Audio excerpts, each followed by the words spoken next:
welcome to the MudRoom, our weekly free and live Uncommon Sense parenting class. How is everybody today? It was kind of gross here this morning. It was dark and rainy, and I have twice as many lights on in here as I usually do just so that you can actually see my face. But all of a sudden the sun seems to have been coming out, so that's nice. Winter is coming and I'm not a fan. I'm just so not a fan. But I am looking forward to Halloween next week. And I'm taking my boys to my mom's this weekend so that we can go see Pumpkin Inferno, which is this walkthrough of Upper Canada Village, which is one of those heritage reenactment villages. And they've had artists carve all of these elaborate pumpkins, and they're just everywhere, and so you can walk through and look at all these crazy pumpkins. So I'm super excited to take the kids. I think they're going to love it. Might set some unrealistic expectations for my carving abilities, but Hey, Maddie! What about y'all? Are you taking your kids trick-or-treating, or are you doing something alternative this year? We're hoping that we can have our family friends over who have been in our bubble for the last 8 months, and we're hoping that we can do a full family sleepover and a Halloween hunt this year. It's just so unfair. The year that Halloween is finally on a Saturday and it's been sidelined. And I got my hair cut. Yay! I know many of you probably have never seen me with my hair down, other than in pictures from pre-COVID. It feels how they say before Christ and after Christ, BC. This feels like it's becoming a thing. Before COVID and after COVID. My hair was down to my waist.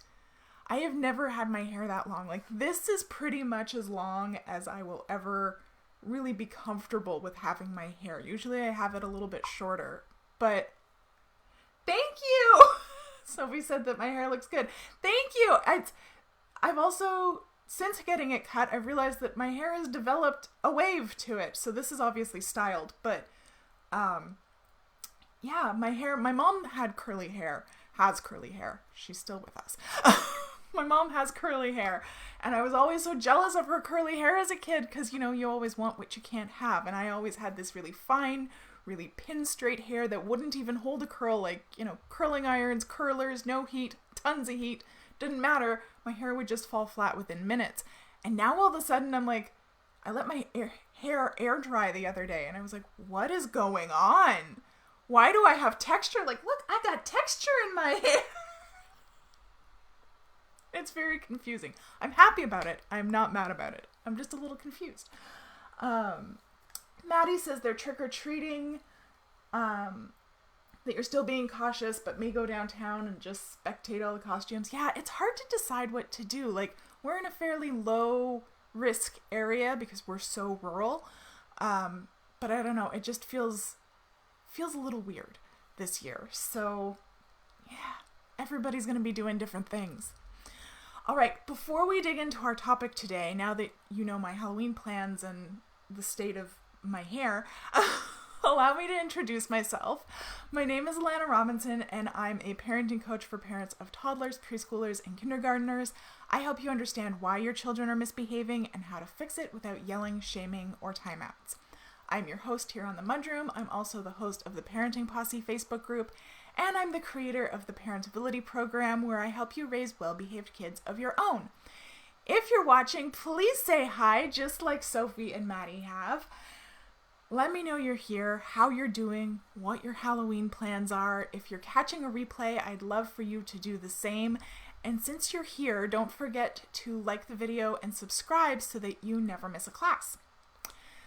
So, obviously this has been a really interesting year, for a lot of reasons, but also because a lot of parents, most parents I'd say, are spending way more time with their kids than they usually do. And because of that, they're starting to notice some stuff about their behavior that they didn't necessarily notice before, or that wasn't as big of a problem before.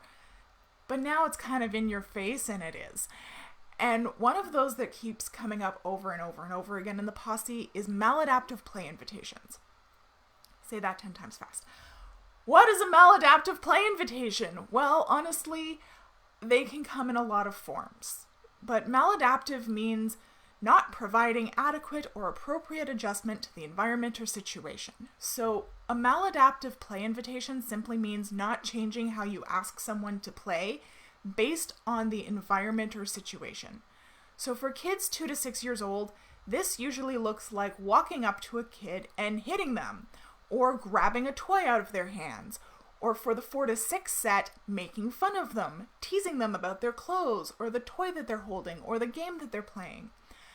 Trina commented on the video earlier before it went live about a viral video that's going around about a girl blowing out her sister's candles on her birthday cake and then kind of like laughing about it and preening. And then she actually sent me the video because I hadn't seen it.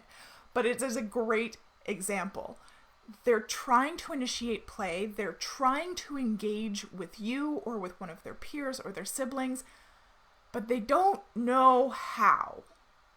And most parents recognize this inherently. Like moms will say to me, he'll hit me and then he'll laugh and smile at me. Or it's like she finds it funny when her brother cries because of something that she said. Or it's like he's trying to play with me, but he's hurting me.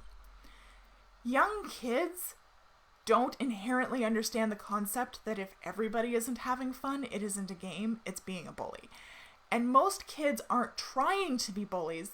They just genuinely don't know how to engage with this other person, be that a child or an adult. So this is yet another scenario where punishment just isn't going to make a difference, right? If your child doesn't know how to engage another person in play, punishing them, reasoning with them, yelling at them, putting them in a timeout, none of that's going to make a lick of difference, is it? Because at the end of the day, they're going to keep doing it because it's the only thing that they know how to do. They haven't been given an effective alternative. So we need to teach them an effective alternative. So how do we identify a maladaptive play invitation? Generally, it's exactly what I said. One kid is smiling and looking at the other kid expectantly. Excuse me. And the other kid is crying or is upset. The child who is smiling and looking like, yay, how are they going to respond, is the one that needs help adapting their play invitation. And yes, this does tend to happen more often with physical play, but it can happen with any kind of situation. The birthday candle situation is a beautiful example of how a child can be trying to engage in a situation, but isn't adapting their invitation to the environment of a birthday party. Right? They want to be involved. Her sister's there. Everybody's singing to her. She wants to be in this. And the only way that she knows how to engage is to do something that will get all the eyes to turn to her. A parentability client was telling me the other day about her daughter knocking over her other daughter's dollhouse and then sitting on the knocked over dollhouse and looking at her sister like, what's next?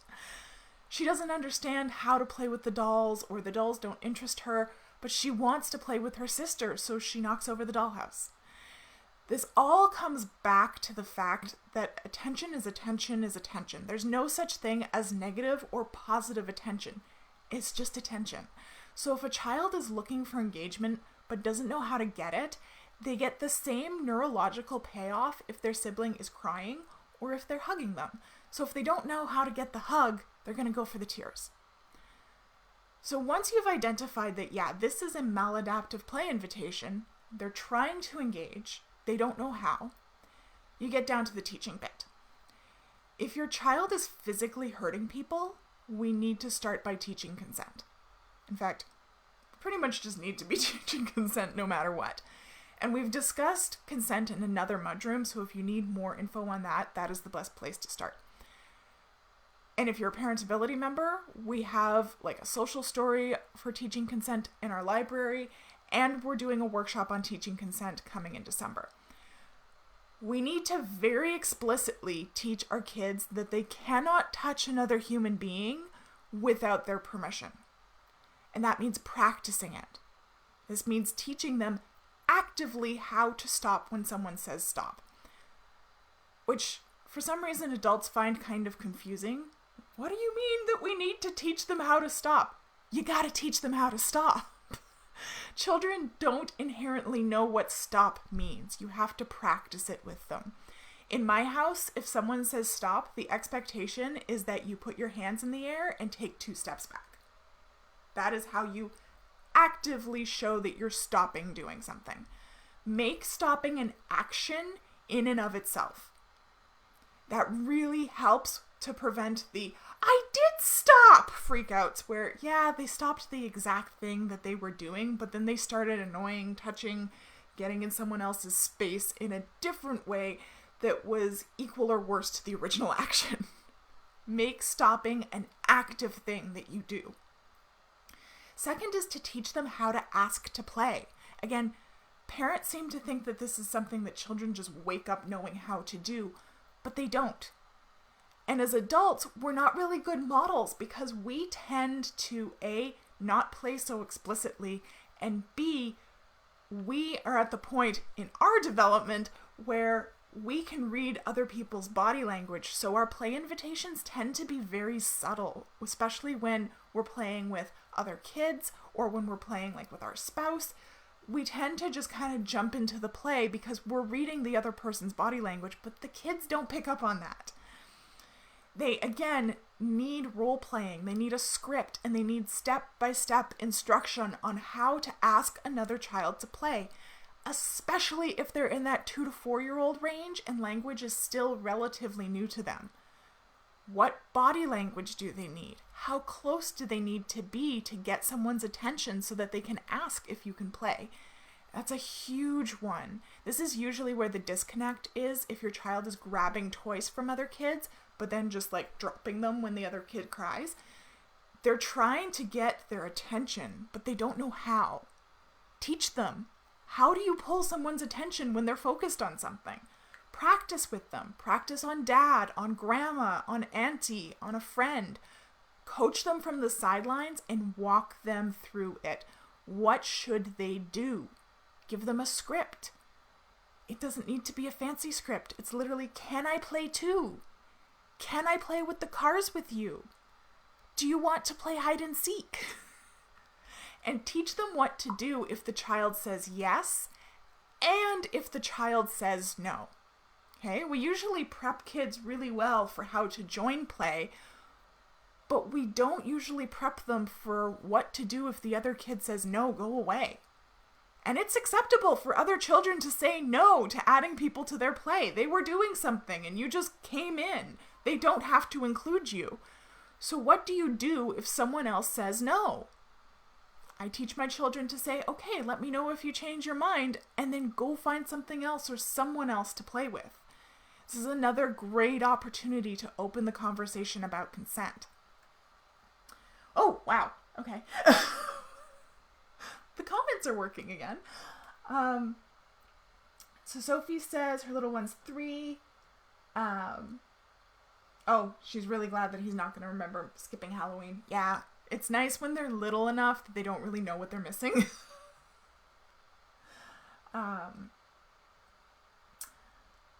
Sophie says her son is a hitter. When he's excited, wants to play. It seems to be mostly with me. It's impulse. He seems to do it without realizing it. Yeah, and it's true, right? So that is one of the big things. If we teach our kids to go through all these steps and practice with them at home, you're going to notice that maladaptive play invitations, maladaptive play invitations stop because they have a more effective way of accomplishing their goal now. But if you teach them those steps, if you're practicing them with them, they can do it with you facilitating, but when push comes to shove, they just can't. That is a good indication that it is one of those lagging executive functioning skills, and we need to spend some time strengthening those. And that's something that we teach you in Parentability, how to identify your child's lagging skills and work on them in a playful way. And if you'd like to learn more about executive skills and how they interact with stress and critical thinking, I have a free workshop. It's called How to Raise Well-Behaved Kids Without Yelling, Shaming, or Timeouts. And the link for that is in the description. But what Sophie's talking about here is that it only seems to happen with her.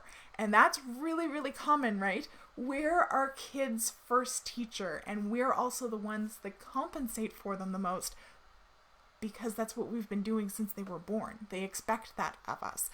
And they also tend to go red-brained. They tend to go into their limbic system much faster when they're interacting with us and we're not compensating for them, because to them that feels like an attack, right? All goes back to that feeling of safety.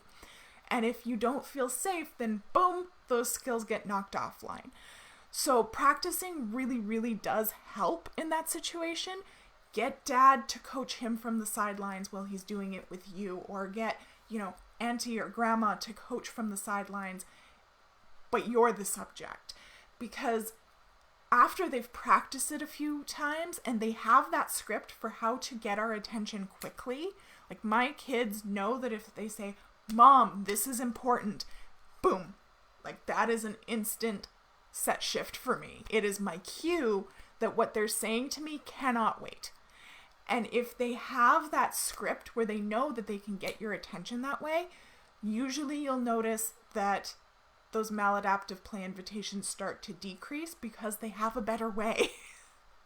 Usually kids hit because that is like an instant attention pull, right? I smack someone, everybody's eyes go to me, and now I've got the attention that I needed to get my needs met.